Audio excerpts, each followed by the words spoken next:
अस्सलाम वालेकुम, मैं हूं डॉक्टर इंकलाब फरीद और आप देख रहे हैं मेरा यूट्यूब चैनल। आज मैं बहुत ही एक इंटरेस्टिंग टॉपिक पे आपके साथ बात करने लगा हूं। प्रोबायोटिक्स की हमने बात की थी लास्ट वीडियो में कि वो कैसे कैविटी के प्रोसेस को कैसे हम उससे रोक सकते हैं, बच सकते हैं कैविटी लगने के प्रोसेस से, या जो दांत को कीड़ा लगता है उससे।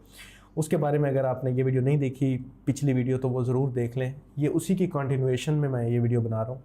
और उस वक्त हमने पिछली लास्ट वीडियो में बात की है कि कीड़ा कैसे हम बचा सकते हैं कि दांत को ना लगे। आज हम बात कर रहे हैं मसूड़ों की बीमारी पे कि वो कैसे, उस पर प्रोबायोटिक्स का क्या इफेक्ट होता है और कैसे हम बग़ैर एंटीबायोटिक्स के, बग़ैर किसी मेडिकल ट्रीटमेंट के, समझ लें मतलब जो कन्वेंशनल एंटीबायोटिक्स का ट्रीटमेंट है उसके बग़ैर हम कैसे अपने गम डिजीज़ को, जिंजिवाइटिस को, मसूड़ों की बीमारी को ठीक कर सकते हैं। अब सबसे पहले तो मसूड़ों की बीमारी को हम थोड़ा सा डिस्कस कर लें कि वो क्या होती है। मसूड़ों की बीमारी, जिसको गम डिजीज़ आप कह लेते हैं, उसको हम जो है ना पेरियोडोंटल डिजीज़ कहते हैं। और वो एक कंटिन्यूएशन होती है उसके सेवेरिटी की। ये एक सिचुएशन है जो कि स्टार्ट होता है जिंजिवाइटिस से। जिंजिवाइटिस क्या है कि मसूड़ों की सोजिश का हो जाना। मसूड़ों की सोजिश क्या है कि आपके मसूड़े जो हैं वो उनमें सोजिश हो जाती है। अब मसूड़ों का जो नॉर्मल कलर है वो पिंक है, पिंकिश, और उसकी जो अपीयरेंस है वो ऑरेंज पील अपीयरेंस है। मतलब अगर आप जो संतरा है इसका, जब आप इसका जो ऊपर का कवर होता है उसके अंदर छोटे छोटे डॉट्स होते हैं, पीलिंग होती है उसके अंदर, तो उसी तरह की नेचुरल अपीयरेंस है जो कि हेल्दी गम्स को शो करती है। लेकिन अगर उस तरह की अपीयरेंस नहीं है, या उस तरह का पिंक कलर का कलर नहीं है, रेडिश कलर हो रहा है या ब्लैकिश हो रहा है, तो इसका मतलब है आपके जो गम्स है वो डिस्टर्ब हो चुके हैं, वो अनहेल्दी हैं। तो सिचुएशन ये है। तो जिंजिवाइटिस सबसे पहला साइन होता है कि आपको गम डिजीज हो सकती है आगे जाके। ये इतनी बड़ी प्रॉब्लम है कि जिसकी वजह से लीडिंग काज है कि दांत जिससे ख़राब होते हैं और बाद में आपके उन निकालने पड़ते हैं, या खुद ब खुद दांत ख़राब होकर निकल जाते हैं। सबसे ज़्यादा इसी जिंजिवाइटिस और पेरियोडोंटाइटिस या गम डिजीज़ की वजह से, मसूड़ों की बीमारी की वजह से आपके मुंह से बदबू आती है। सबसे ज़्यादा इसी बीमारी की वजह से आपके मसूड़ों से खून आता है। सबसे ज़्यादा इसी बीमारी की वजह से आपके दांत जो है ना लूज़ होके गिरना शुरू हो जाते हैं और आपके सेंसिटिविटी के इश्यूज़ आते हैं। और ये सारे प्रॉब्लम आपके दांतों की इसी गम डिजीज़ की वजह से। अब गम डिजीज़ को डिस्कस करने से पहले हम दांत की जो है ना थोड़ी सी जो उसकी प्रोटेक्टिव या उसकी सपोर्टिंग जो स्ट्रक्चर्स हैं जिनको पेरियोडोंटियम कहते हैं उसको देख लेते हैं। पेरियोडोंटियम हम मेडिकल टर्म में कहते हैं, लेकिन इसको हम कह लेते हैं समझने के लिए सपोर्टिंग स्ट्रक्चर्स। मतलब दांत की जो भी स्ट्रक्चर दांत को होल्ड करती हैं उसको हम सपोर्टिंग स्ट्रक्चर्स कह लें। सपोर्टिंग स्ट्रक्चर्स में सबसे ऊपर आ जाता है गम टिश्यू, जिस तरह से मसूड़ा जिसको हम कह लेते हैं, उसके अंदर होती है बोन, उसके फिर बोन के भी अंदर होते हैं पेरियोडोंटल लाइगामेंट्स। ये तीन चीजें आपके टूथ को प्रोटेक्ट करके एक ही जगह पे सपोर्ट करके रोक के रखती हैं। इन तीन चीजों में जब भी प्रॉब्लम होगा तो हम कहेंगे गम डिजीज हो गई है। जिंजिवाइटिस सबसे ऊपर जो प्रॉब्लम हो, जब मसूड़े में हो तो जिंजिवाइटिस है। जब बोन इन्वॉल्व हो जाए, पेरियोडोंटल लाइगामेंट्स इन्वॉल्व हो जाए, तो फिर हम कहते हैं कि पेरियोडोंटाइटिस हो गई है, या इसको आप गम डिजीज कह लेते हैं। इस सिचुएशन में आपके दांत हिलना शुरू हो जाते हैं और बाद में गिर जाते हैं। ये एक छोटा सा बैकग्राउंड रिकैप दे दिया मैंने आपको कि गम डिजीज के बारे में आपको आइडिया हो जाए। अब हम आते हैं इसका जो ट्रीटमेंट जो कन्वेंशनल चल रहा है वो क्या होता है। इसका ट्रीटमेंट ये है कि सबसे पहले वजह देखी जाती है कि क्या वजह है कि ये आपको जिंजिवाइटिस हो रही है। ज्यादातर सिचुएशंस में प्लाक होता है या फिर कैलकुलस होता है। प्लाक होती है कि जो कि रिमूवेबल लेयर होती है, जो आप ब्रशिंग से रिमूव कर सकते हैं, पीली बैक्टीरियल लेयर होती है एक। लेकिन जब ये कैल्सिफाई हो जाती है, ये पत्थर जम जाता है, तो फिर आप ब्रशिंग से इसको ठीक नहीं कर सकते, नहीं निकाल सकते, फिर हमें दांतों की सफाई करके इसको निकालना पड़ता है। अब ये थोड़ा सा आपको आइडिया हो गया। उसके बाद हम कुछ अरसे के लिए, 15 दिन के लिए, 10 दिन के लिए, 7 दिन के लिए मेडिसिन भी आपको प्रेस्क्राइब करते हैं जो कि एंटीबायोटिक्स होती है, जिससे फिर आपके जो गम डिजीज है ये रुक जाती है या स्टॉप हो जाती है। ये कन्वेंशनल ट्रीटमेंट ऑप्शन है कि पहले सफाई की जाती है, पहले वो जो प्रॉब्लम है जिसकी वजह से सोजिश हो रही है मसूड़ों की उसको ठीक किया जाता है और फिर सोजिश को ठीक किया जाता है। तो ये एक असूली तरीका इलाज है अब तक जो कि हमने पढ़ा है बुक्स में और हमने सारा कुछ किया। अब हम आ जाते हैं, इसमें कुछ प्रॉब्लम्स है इस ट्रीटमेंट ऑप्शन में। प्रॉब्लम्स ये है कि मेरी अपनी प्रैक्टिस में मैंने देखा है कि काफ़ी लोगों की हम स्केलिंग भी करते हैं, दांतों की सफाई भी करते हैं और दांतों की जो है उसके बाद बार बार मल्टीपल विजिट्स करते हैं, लेकिन उसके बाद उनका जो पत्थर जमा होता है वो भी हम निकाल लेते हैं। लेकिन उसके बावजूद भी उनके जो मसूड़ों की बीमारी है वो कंप्लीटली रिजॉल्व नहीं होती। असूलन तो हो जानी चाहिए लेकिन वो नहीं होती। और अक्सर ऐसे लोग भी होते हैं जिनमें बज़ाहिर हमें कोई गम्स में इशू नज़र नहीं आ रहा होता, लेकिन उन्हें फिर भी जंजीवाइटिस और ये इन्फ्लेमेशन और ये गम डिजीज़ के प्रॉब्लम्स रहते हैं। अब ये एक ऐसा प्रॉब्लम है जिसको हम ठीक करने के लिए फिर एंटीबायोटिक्स देते रहते हैं, और एंटीबायोटिक जो है उसका एक अपना प्रॉब्लम है कि वो रेजिस्टेंस डेवलप होती है, कि एंटीबायोटिक्स जब आप देते हैं तो कुछ अरसे बाद जो बैक्टीरिया होते हैं जो उस एंटीबायोटिक से मरते हैं वो रेजिस्टेंट हो जाते हैं, और जब वो रेजिस्टेंट होते हैं तो फिर उसका असर खत्म हो जाता है, फिर हम हैवी एंटीबायोटिक्स देते हैं। उनके फिर अपने मसाइल हैं, वो आपके नॉर्मल फ्लोरे को डिस्टर्ब करेंगे, आपके सारे बैक्टीरिया मार देंगे, अच्छे बैक्टीरिया गुड बैक्टीरिया को भी मार देंगे। तो ये कुछ प्रॉब्लम्स हैं जो आती हैं। अब हम थोड़ा सा इसको ये भी डिस्कस करते हैं कि भाई ये बैक्टीरिया हैं कौन जो जंजीवाइटिस काज कर रहे हैं और बाद में गम डिजीज को काज कर रहे हैं। तो इसमें एक ग्रुप है जो कि ग्राम नेगेटिव बैक्टीरिया हैं, जो कि ग्राम नेगेटिव एनारोब्स हैं, और वो भी ऑब्लिगेटरी एनारोब्स। अब थोड़ा सा इसको एक्सप्लेन करने के लिए कि एनारोब्स क्या होते हैं ये थोड़ा सा कॉम्प्लिकेटेड हो जाएगा, बाद में मैं इसको भी डिस्कस करता हूँ, लेकिन अभी हम उनके थोड़े से नाम मैं आपको रिवाइज करा देता हूँ, मैंने लिखे हुए हैं, मुझे भूल जाते हैं। पोरफायरोमोनस जिंजीवालिस, ट्रेपोनिमा डेंटिकोला, टी फोर्सिथिया, एक्टिनोबैसिलस, एक्टिनोमाइसिटोकॉमिटेंस। बड़े मुश्किल नाम है लेकिन खैर मैं कोई बायोटेक्नोलॉजिस्ट हूँ नहीं, तो I don't have to remember all the names. ये ग्राम नेगेटिव ऑब्लिगेटरी बैक्टीरिया है। ये आपको मैंने कुछ नाम लिए, आपके सामने भी स्क्रीन पे आ जाएंगे ये बैक्टीरिया। ये प्रॉब्लम है जो आपकी गम डिजीज करते हैं, ये बैक्टीरिया हैं। आप इनको देख लें, इनके नाम को, इनकी शक्लें भी देख लें। ये सारे मुजरिम हैं आपके मुंह के अंदर सोजिश और मसूड़ों की बीमारी पैदा करने के लिए। अब ये हैं क्या, इनको थोड़ा सा मैं इंट्रोड्यूस करा दूं। ये ऐसे बैक्टीरिया हैं जो ऑक्सीजन की मौजूदगी में सरवाइव नहीं कर पाते। इंसान ऑक्सीजन की मौजूदगी में ही सरवाइव करता है, और ये जो बैक्टीरिया हैं इनको अगर ऑक्सीजन मिल जाए तो ये मर जाते हैं। सादा सी बात ये है। इनको एनारोब्स कहते हैं, और वो भी ऑब्लिगेटरी, मतलब ये, और इनका कोई हल नहीं है।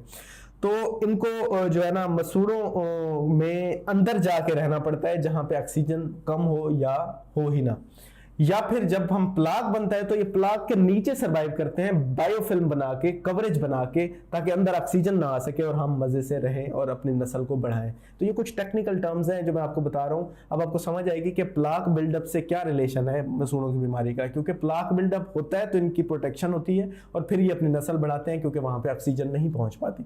उसके बाद इनके लिए वारे न्यारे तब हो जाते हैं जब वो प्लाग की लेयर कैल्सिफाई होकर पत्थर बन जाती है। जब वो पत्थर बनते हैं तो फिर ये ज्यादा खुश हो जाते हैं, क्योंकि अब समझें कि पक्की बिल्डिंग इनके लिए तैयार हो जाती है जिसके अंदर ये रह के सुकून से एंजॉय करते हैं। ऑक्सीजन पहुंचती नहीं है और ये अपनी बिल्डिंग, अपनी कॉलोनी बढ़ाते हैं, अपनी नस्ल बढ़ाते हैं, अपने खाते हैं, पीते हैं और आपके मसूड़ों को खराब करते हैं, जिंजीवाइटिस गम डिजीज तक ले जाते हैं। और ये एनारोब्स, ये समझना बहुत जरूरी है ये सारी गेम को समझने के लिए। अब हम थोड़ा सा आगे चलते हैं। एक साइंटिस्ट थे, क्रेगान उनका नाम था, क्रेगन कह लें, पता नहीं जो भी था। 1954 में उसने ये रिसर्च की कि कुछ बैक्टीरियाज ऐसे हैं जो कि जब डाले जाते हैं, इन ये जो मुजरिम बैक्टीरिया हैं इनके साथ डाला जाता है तो इनकी जो कॉलोनी है वो कम हो रही है। और वो बैक्टीरिया हैं कुछ जिनमें लैक्टोबैसिलस की स्पीशीज के बैक्टीरिया आ जाते हैं, और इसके अलावा जो है उसमें और स्टेफ सैंग्विस आ जाता है, उबिरस आ जाता है, और उसके बाद स्टेफ सेलिवेरिस आ जाता है, और लैक्टोबैसिलस स्पीशीज में ज्यादातर लैक्टोबैसिलस रियूट्री आ जाता है। ये कुछ बैक्टीरियाज हैं जिनको गुड बैक्टीरिया कहा जाता है, जिनको कमेंसल्स बैक्टीरिया कहा जाता है, जो कि आपके मुंह के अंदर मौजूद होते हैं। अब 1954 में उन्होंने ये देखा कि ये बैक्टीरिया जो हैं गुड वाले, जो मैंने अभी नाम लिए हैं, ये जब डाले जाएं या इनकी तादाद बढ़े तो वो जो बैड बैक्टीरिया हैं उनकी कॉलोनी कम हो रही है। ये आपस में कॉम्पिटिटिव एनवायरनमेंट बना लेते हैं। कॉम्पिटिटिव ये है कि या तू रहेगा या मैं रहूंगा, ये जीत जाते हैं, वो हार जाते हैं। उसके पीछे क्या रीजन है वो मैं आपको भी बताता हूं। होता ये है कि ये जो बैक्टीरिया अच्छे वाले हैं, गुड बैक्टीरिया जिनको हम कह रहे हैं, ये भी एनारोब्स हैं, उन्हीं की नस्ल के हैं। ये भी ऑक्सीजन की गैर मौजूदगी में सरवाइव करते हैं, लेकिन मजे की बात ये है कि ये फैकल्टेटिव एनारोब्स हैं।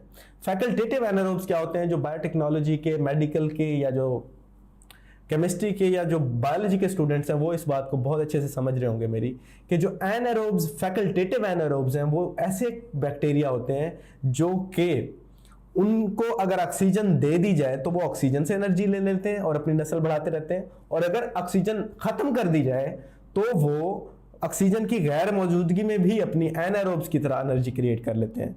अब ये एक बड़ी इंटरेस्टिंग बात है जो कि इनको एम्फसाइज करती है, इनको इनकी डोमिनेंस को बढ़ाती है, वो जो दूसरे बैड बैक्टीरिया है। तो अल्लाह ताला ने बड़ा एक अच्छा रिलेशन रखा है कि जो बैड बैक्टीरिया हैं उनको, उनके लिए जो इन्वायरमेंट है वो फेवरेबल नहीं रखा, मतलब वो सिर्फ ऑक्सीजन की गैर मौजूदगी में जिंदा रह सकते हैं। ये जो अच्छे वाले बैक्टीरिया हैं ये दोनों सिचुएशंस में, गैर मौजूदगी में भी ऑक्सीजन की जिंदा रहेंगे और ऑक्सीजन की मौजूदगी में भी जिंदा रहेंगे। वो जो पहले वाला थे बैड बैक्टीरिया, वो ऑक्सीजन की मौजूदगी में मर जाते हैं। ये बहुत अहम बात समझने वाली है। अब ये जो अच्छे वाले बैक्टीरिया हैं, ये जो कि इनको कॉलोनी को कम करते हैं, इनको ये एक एडवांटेज हासिल है कि इनके पास दोनों सिचुएशंस में जिंदा रहने की प्रॉपर्टी है। अब ये जब रिसर्च में उन्होंने देखा कि ये सोजिश कम हो रही है, वो जो पोरफायरोमोनस जिंजिवालिस था, ट्रिपोनिमा डेंटिकोला था, ये जो सारे गंदे बैक्टीरिया थे ये मरते जा रहे थे इनकी मौजूदगी में। और ये कौन से बैक्टीरिया थे जिनकी मौजूदगी में वो मर रहे थे? वो लैक्टोबैसिलस था, स्टैफ के कुछ बैक्टीरियाज थे। और वजह क्या थी कि ये लैक्टिक एसिड प्रोड्यूस कर रहे थे और वो एसिड से वो जो दूसरे वाले बैक्टीरिया वो मरते जा रहे थे। अब इस रिसर्च को जब देखा गया तो इससे ये नतीजा अखज हुआ कि अगर हम बॉडी के अंदर ये लाइव माइक्रोब्स, बिल्कुल हेल्दी माइक्रोब्स एंटर कर दें, ये अच्छे वाले जो कमेंसल्स गुड बैक्टीरिया हैं, तो वो खुद ब खुद ही नेचुरली अपनी जो दूसरे वाले बैक्टीरिया हैं उनकी तादाद को बैलेंस आउट करेंगे। ग्राम नेगेटिव ऑब्लिगेटरी जो ग्राम नेगेटिव बैक्टीरिया उनको मार देंगे और फिर जो है बैलेंस क्रिएट होने की वजह से जो सोजिश है वो कम हो जाएगी। और रिसर्च में जब देखा गया तो जब ये एंटर किए गए इन बैक्टीरियाज को डाला गया तो मुंह के अंदर जो कि इन्फ्लेमेटरी मीडिएटर्स थे, जो ऐसे मीडिएटर्स जो सोजिश के नतीजे में पैदा होते हैं ब्लड के अंदर, वो आपके गम्स के अंदर कम हो गए। आपके गम्स की जो हेल्थ थी वो ठीक हो गई, जिंजिवाइटिस है जो वो रिकवर हो गई। अब ये एक ऐसी इंटरेस्टिंग रिसर्च है जिसको ज़्यादा नहीं फैलाया जा सकता। उसकी वजह आप समझ सकते हैं बहुत ज़्यादा, क्योंकि वजह यह है कि अगर प्रोबायोटिक्स आ गए और आवाम को पता चल गया तो एंटीबायोटिक्स के लिए ये समझें कि बहुत बड़ा डेंजरस एक ब्रेक थ्रू है और इसको कभी भी मेन स्ट्रीम में नहीं एंटर होने दिया जाएगा प्रोबायोटिक्स को। देखें 1954 की रिसर्च है और अभी तक जो है ना हमें ये बात नहीं बताई जाती। उसकी वजह यह है कि एंटीबायोटिक्स से तो बहुत ज़्यादा माफिया कनेक्टेड है जो कि एंटीबायोटिक्स को क्रिएट करता है। वो कभी नहीं चाहेगा कि प्रोबायोटिक्स के नतीजे में एंटीबायोटिक्स की वैल्यू कम हो। तो लेकिन मैं आपको इसलिए बता रहा हूँ क्योंकि मैं खुद एक डॉक्टर हूँ, तो मैं समझता हूँ कि एंटीबायोटिक्स की रेजिस्टेंस क्या है, एंटीबायोटिक्स के नुकसानात क्या है। मैं खुद जितनी हो सके एंटीबायोटिक्स से दूर रहता हूँ और मैं अपने पेशेंट्स को भी कम से कम एंटीबायोटिक्स लिमिटेड टाइम के लिए देता हूँ, क्योंकि एंटीबायोटिक रेजिस्टेंस रियल प्रॉब्लम है, एंटीबायोटिक्स के नुकसानात रियल प्रॉब्लम है। अब एंटीबायोटिक अगर हम फॉर एग्जांपल, अब मैंने थोड़ा सा आपको मिसाल दे दी, एंटीबायोटिक्स अगर हम देते हैं ना तो वो तो सारे बैक्टीरिया को मार देगी, क्योंकि वो तो एनएरोबिक जो कवर अगर हम देते हैं, फर्ज किया मेट्रोनिडाजोल एक एंटीबायोटिक है जो कि एनएरोबिक्स को खत्म कर देती है, मार देती है, तो वो जब हम देंगे, वो जो इस बीमारी में हमें लाजमी देनी पड़ती है, जब हम देंगे तो वो सिर्फ अच्छे वाले बुरे वाले बैक्टीरिया नहीं, वो अच्छे वाले भी एनएरोब्स को खत्म कर देगी। तो जो आपकी बॉडी को चाहिए उनको भी मार रही है। तो इसलिए antibiotic is not the solution. हाँ, लॉन्ग टर्म के लिए नहीं, शॉर्ट टर्म के लिए आप दे सकते हैं। लॉन्ग टर्म के लिए जब भी देंगे आपका पूरा बैक्टीरियल फ्लोरा डिस्टर्ब हो जाएगा, आपकी सारी सिचुएशन मुंह की मजीद खराब हो जाएगी। इसलिए मैं कहता हूँ माउथ वॉशेस को ज़्यादा इस्तेमाल ना करें, एंटीबायोटिक्स को अपने मर्जी से इस्तेमाल ना करें, क्योंकि एंटीबायोटिक्स आपको ठीक नहीं कर रही, आपको मजीद नुकसान पहुँचा रही हैं। अब आप सोच रहे होंगे कि यार ये सारी बहस कर दी है साइंटिफिक, हमें हल बताओ यार, हम क्या करें, हमें तो जिंजाइटिस हुआ है, मसूड़ों की बीमारी, तो रुके मैं आ रहा हूँ आपकी तरफ। सबसे पहले आपने क्या करना है, अगर आपको मसूड़ों की बीमारी है तो आपने डेंटिस्ट के पास जाना है, चेकअप कराना है, आपके दांतों की सफाई होने वाली है वो करानी है, अच्छे से पॉलिशिंग होने वाली है वो करानी है, रूट प्लानिंग होने वाली है, गम्स के अंदर से सफाई होने वाली है जो उसकी सफाई करानी है। ये सारी सफाई जब हो जाएगी आपके दांतों की, मसूड़ों की, उसके बाद 5 से 7 दिन के लिए एंटीबायोटिक्स भी आपको डॉक्टर साहब देंगे, जो कि उस वक्त के लिए बहुत ज़रूरी होती है एज ए प्रोफिलैक्सिस। पहले भी आपको 1-2 दिन पहले भी दे सकते हैं, जो कि नॉर्मल है, परेशान नहीं होना, वो ज़रूरी होती है, क्योंकि बहुत ज़्यादा जब कॉलोनी बढ़ी हुई हो तो थोड़ा सा हमें रेडिकल भी होना पड़ता है। तो वो आप एंटीबायोटिक्स लेंगे। उसके बाद आपने अब आ जाना है प्रोबायोटिक्स पे। प्रोबायोटिक्स पे क्या है, अब पाकिस्तान में मुझे नहीं आइडिया कि अभी तक हमारे पास कोई टैबलेट फॉर्म में या कैप्सूल फॉर्म में या सिरप फॉर्म में कोई भी एंटीबायोटिक इस तरह से ओरल यूज़ के लिए प्रिपेयर्ड है। मतलब गट के लिए तो बहुत सारे प्रोबायोटिक्स हमारे पास हैं, लेकिन ये वाला जो है मुंह के लिए इन बैक्टीरियाज की कंपोजिशन में हमारे पास कोई भी अभी तक प्रोबायोटिक मौजूद नहीं है। अगर है तो मैंने बैक्टीरियाज के नाम आपको बता दिए हैं। अगर आपको मिलता है या मुझे भी मिलता है तो मैं आपको बताऊंगा। अगर आपको भी मिलता है आप प्रोबायोटिक्स में देख लें। इनमें से कोई भी सबसे ज्यादा वैसे इसमें स्टैफ सेलिवेरिस और लैक्टोबैसिलस का जो रियूट्री है इसका सबसे अच्छा इफेक्ट है। तो इनमें से कोई भी अगर आपको बैक्टीरिया मिलता है तो लाइव बैक्टीरिया आप लें मुंह के अंदर, क्योंकि ये जब तक मुंह में रहेंगे अपनी कॉलोनी बढ़ाएंगे तो वो जो बुरे बैक्टीरिया वो नहीं बढ़ पाएंगे और वो आपकी सोजिश ठीक हो जाएगी। तो ये एक नेचर के साथ हम थोड़ा सा प्ले कर रहे हैं, लेकिन इंटरवेन नहीं कर रहे, नेचर में तब्दीली नहीं कर रहे। हम नेचर के साथ नेचर को ही लेके आके चीज़ों को सेट कर रहे हैं। तो एंटीबायोटिक्स क्या है, हम इंटरवीन करते हैं, नेचर में हम डिस्टर्बेंस डाल देते हैं, तो जिसकी वजह से प्रॉब्लम्स बढ़ जाते हैं। तो इसलिए इसमें तो आपको अगर फॉर्मुलेशन में मिलती है तो आप ले सकते हैं, मैंने बता दिया, बाकी नाम लिखे भी हुए हैं। लेकिन अगर नहीं मिलते तो आप घर के अंदर, मैंने पहले पिछली वीडियो में भी यही बात बताई थी कि आप जो सबसे बेस्ट सोर्स है ना प्रोबायोटिक्स का, वो आपकी दही है, जो आपके घर में खुद भी आप बनाते हैं। अब वो जो कमर्शियली अवेलेबल योगर्ट है उसमें ये बैक्टीरिया हैं या नहीं है ये मुझे आइडिया नहीं है, उसकी कंपोजिशन में आप देख लें, हो सकता है हो, मुझे भी करेक्ट करने अगर आपको वाकई कोई इन्फॉर्मेशन है तो ज़रूर मेरे साथ शेयर करें, लेकिन मुझे नहीं आइडिया। लेकिन जो ये जो हमारे पास योगर्ट होती है जो घर के अंदर प्रिपेयर खुद हम करते हैं उसमें सबसे ज़्यादा अमाउंट में ये सारे प्रोबायोटिक्स मौजूद हैं। अब इसमें यह है, मैं आपको बता रहा हूँ ना, तो मैंने कोई बहाना खोला हुआ है कि दही बेचता हूँ मैं, मेरा इसमें कोई फ़ायदा नहीं है, ना मैंने कोई आपको ऐसी एंटीबायोटिक बताई है जिससे मेरा कोई लिंक है। मैं आपको आपके घर में मौजूद दही जो कि सदियों से इस्तेमाल होती जा रही है वो हल बता रहा हूँ।